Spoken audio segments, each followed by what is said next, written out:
10% commission, பல ஆயிரம் கோடி ஊழல்.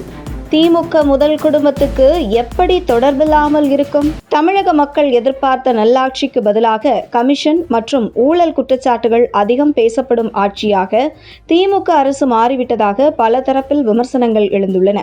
முன்னதாக நாட்டையே அதிர வைத்த 2G ஸ்பெக்ட்ரம் ஊழல் குற்றச்சாட்டுகள் முதல் சமீபத்திய பல்வேறு விவகாரங்கள் வரை ஒரே மாதிரியான குற்றச்சாட்டு மாதிரிகள் தொடர்கின்றன என்று எதிர்க்கட்சிகள் குற்றம் சாட்டுகின்றன. குறிப்பாக பொது திட்டங்களுக்கான டெண்டர்களில் அமைச்சர் KN நேரு மீது 7.5 முதல் 10% வரை கமிஷன் வசூலிக்கப்பட்டதாக குற்றச்சாட்டுகள் எழுந்துள்ளன. பொதுமக்கள் நலனுக்காக செய்யப்படும் கட்டமைப்பு திட்டங்கள் தனிப்பட்ட லாபத்தின் வழியாக மாறிவிட்டதாக விமர்சனங்கள் எழுந்துள்ளது. இதனுடன் அமலாக்கத்துறை வெளியிட்ட தகவல்களில் முதல்வர் MK ஸ்டாலின் பெயரும் இந்த பெரிய அளவிலான ஊழல் வலையமைப்புடன் தொடர்பு படுத்தப்பட்டதாக எதிர்க்கட்சிகள் கூறுகின்றன. மேலும் திமுக ஆட்சியின் மீது சுமார் 888 கோடி ரூபாய் மதிப்பிலான வேலைவாய்ப்பு முறைகேடு குற்றச்சாட்டும் முன்வைக்கப்பட்டுள்ளது. அரசு வேலைகள் 35 லட்சம் ரூபாய் வரை விற்கப்பட்டதாக கூறப்படும் இந்த குற்றச்சாட்டு தமிழக இளைஞர்களின் எதிர்கால கனவுகளை சிதைத்துள்ளதாக விமர்சிக்கப்படுகிறது.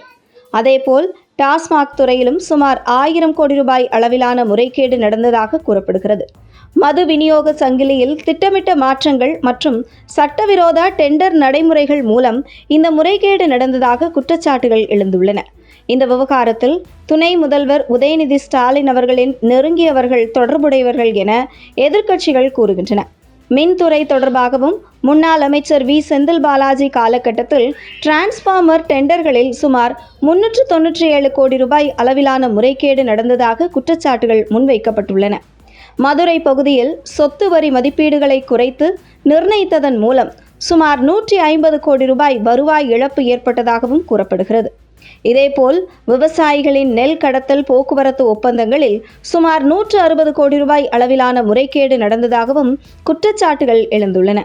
உழைத்து விளைச்சல் கொடுக்கும் விவசாயிகளின் உழைப்பும் பாதுகாப்பாக இல்லை என்ற உணர்வு உருவாகியுள்ளது. சென்னையில் பொது கழிப்பறை பராமரிப்பு செலவுகள் ஒரு இருக்கைக்கு 363.9 ரூபாய் வரை உயர்த்தப்பட்டதாகவும் இது வழக்கத்தை விட 100 மடங்கு அதிகம் என கூறப்பட்டு பெரிய சர்ச்சையை ஏற்படுத்தியுள்ளது. இதுவும் நிர்வாகத்தில் ஆழமாக ஊழல் வேரூன்றி இருக்கிறதா என்ற கேள்வியை எழுப்பியுள்ளது.